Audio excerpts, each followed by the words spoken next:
brutal, heinous, vicious, gruesome, monstrous, and disturbing.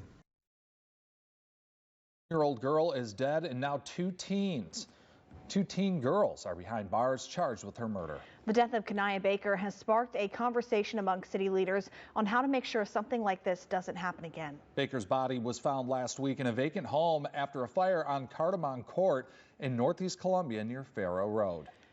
That's where Ashley Jones was today after speaking with city leaders.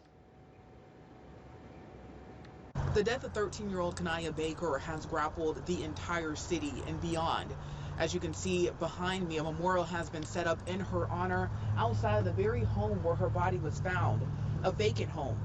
Columbia City Mayor Daniel Rickelman now asking the question, who's monitoring vacant homes like this throughout the city? How many of those are out there? And some buildings that are being renovated, potentially being taken down by the housing authority and other groups. Do we know about all of those? Just one of many questions coming from the Columbia Mayor Daniel Rickelman after learning the horrific and tragic death of 13-year-old Kaniah Baker happened in an abandoned home. What's the plan? Is somebody regularly checking on those? Are they fully secure? There's just a lot of things that we're going to want to talk through, especially with our code enforcement, our police department, but all the other agencies out there. How do we work together to make sure that there are no gaps? The other gaps Mayor Rickelman is referring to is within the system. Columbia Police Chief Skip Holbrook said during a news conference on Saturday, Baker was a foster child and a frequent runaway. We got to figure out these gaps when kids are missing, they're out of their programs. Whatever the situation is, how do we alert everybody so one, we can make sure that we're using our resources to help and maybe get them into a safe haven. Richland County Coroner Nada Rutherford revealed the graphic details surrounding Baker's death during that same news conference. Rutherford said Baker was found with severe burns and wounds and died from blunt force trauma.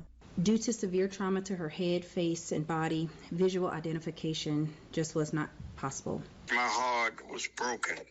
I was saddened because of the brutality of this incident. City Councilman Ed McDowell also weighing in on the tragedy that took place in his district.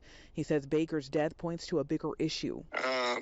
Yes, she was a runaway, but she was a child, 13 years old. And that in itself brings a kind of sensitivity that cannot be relieved, I think, programmatically. There has to be a parental kind of emphasis within the confines of this situation.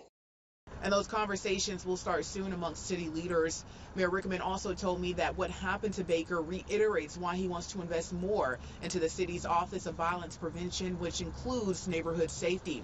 A spokesperson from the Columbia Police Department told me today that Baker was acquaintances with the two suspects charged in her murder. Right now, police are still investigating a motive. For now, reporting here in Columbia, I'm Ashley Jones, WIS News 10.